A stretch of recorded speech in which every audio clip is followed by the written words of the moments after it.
tout signal T périodique est intégrable sur sa période T et décomposable d'une façon unique en série de Fourier. Dans cette expérience, on va analyser certains signaux en utilisant la carte Sésame SP5. Donc, on va lier la sortie SA1 à l'entrée A0 par un fil pour visualiser le signal débité sur la sortie SA1. On va la visualiser sur l'entrée A0. On va lancer le logiciel Lattice Pro je vais recommencer, lancer le logiciel Lattice Pro. Voilà.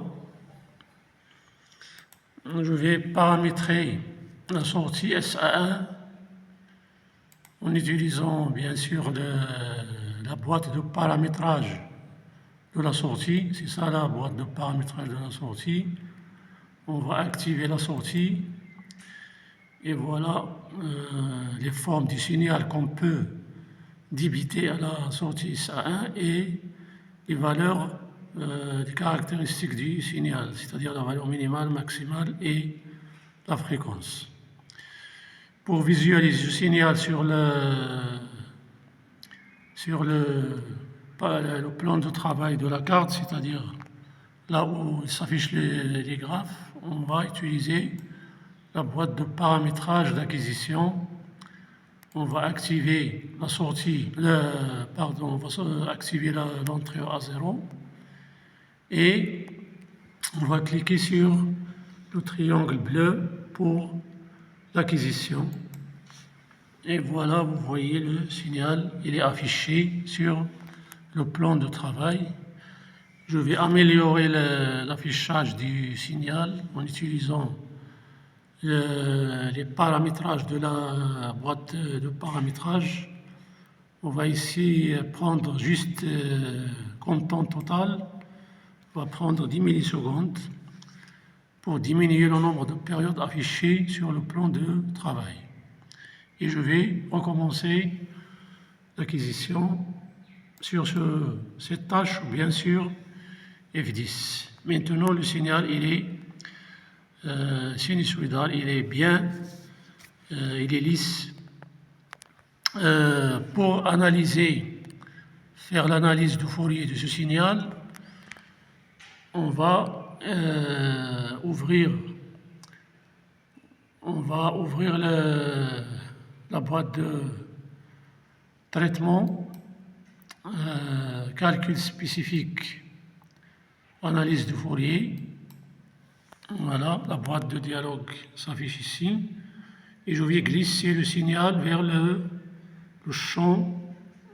ce champ et cliquer sur calcul pour que la carte analyse le signal en série de Fourier. Donc je vais cliquer sur A0 et je vais déplacer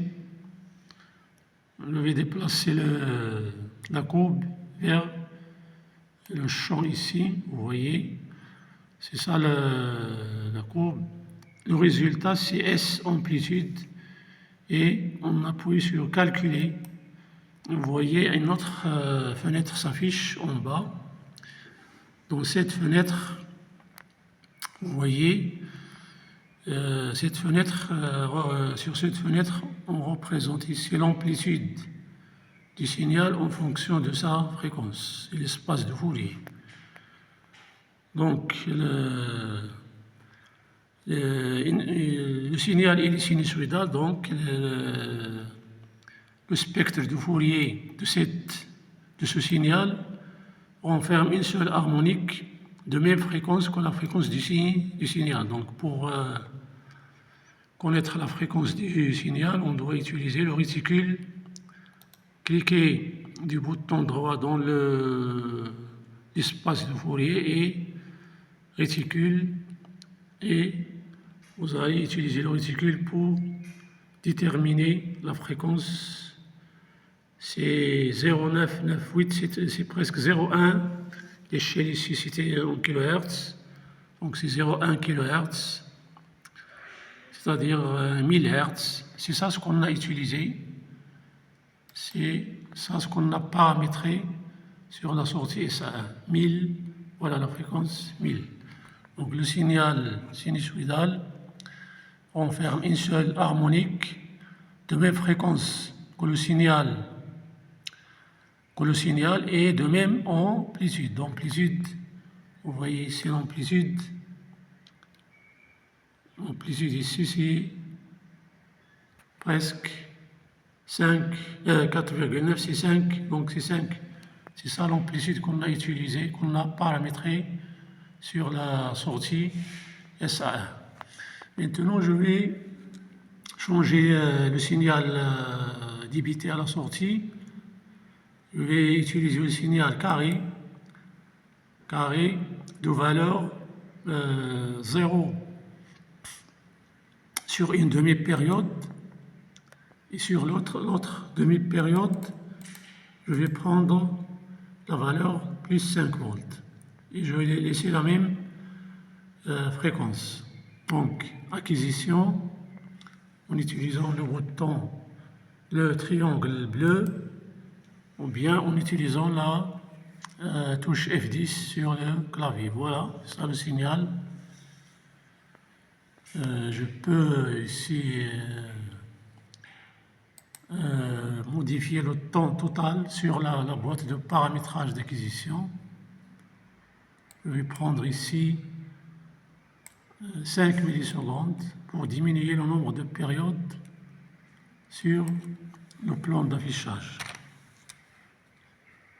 Chaque modification effectuée, il faut acquérir à nouveau. La carte garde juste une image du signal sur le plan de travail. Vous voyez ici le signal carré et son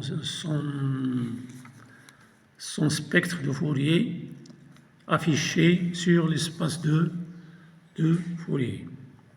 Vous voyez son spectre, c'est ça le spectre du signal carré.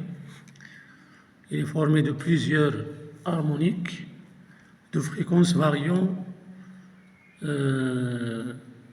Voilà, on va déterminer. On va sortir du réticule ici.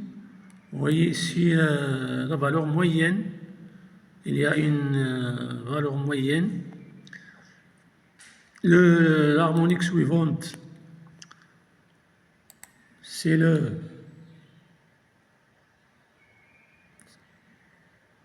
à la même fréquence que le signal à analyser. 0,999, c'est 0,1 kg. L'échelle, il est en kHz.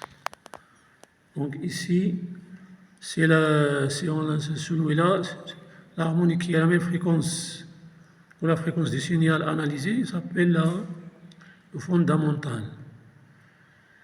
La suivante, sa fréquence c'est 2,97, c'est presque 3 kHz. La suivante, c'est 5 kg.